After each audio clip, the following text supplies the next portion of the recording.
Well, after voters get through all the candidates on their ballot, they'll see 6 questions that will require a yes or no answer. They are all amendments. And today we want to take a few moments to focus on one of them in particular, Amendment 4. This amendment would change how the Constitution is amended in the future. Diana Walsh, a former president of the League of Women Voters of Collier County, joins me on Zoom. We are live on Zoom and to explain more on Amendment 4. Hello, Diana. Hello.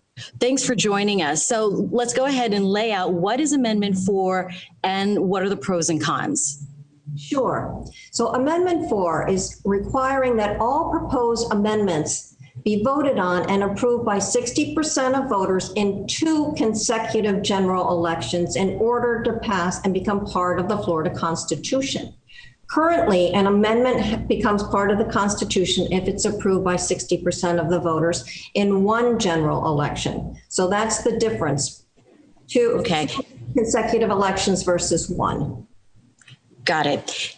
So are we essentially second guessing the voters, like asking them to jump through another hoop after they've already made that decision? Well, I think so. It's already very difficult for a citizens' initiative to get on the ballot. It takes a lot of time and money.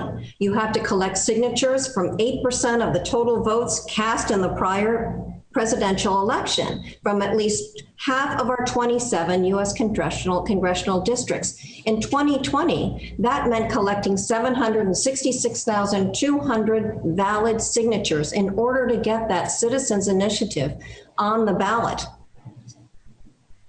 So is this a way to make it more difficult than to change the Constitution for our state, perhaps? Is this a good or bad thing? Well, opponents of this would say that it impedes the ability of citizens to exercise their rights to decide the contents of the Constitution through direct democracy, through a citizens' initiative.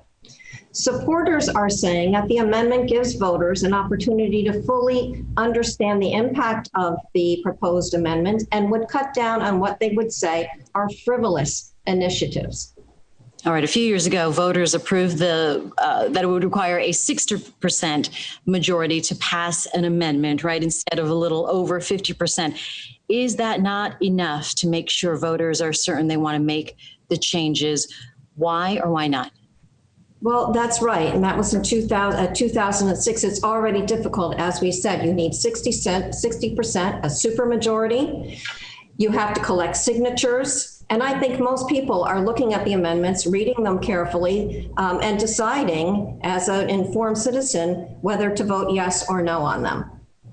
All right. Thank you so much. Diana Walsh, former president of the League of Women Voters of Collier County, giving us a little bit more perspective on Amendment 4, which you will vote on by Tuesday. Thanks, Diana, for your time. You're welcome.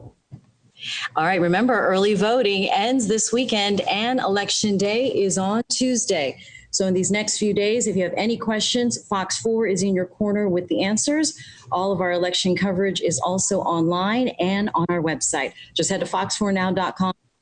Candidates, find polling locations, and see how this election could impact us here in Southwest Florida.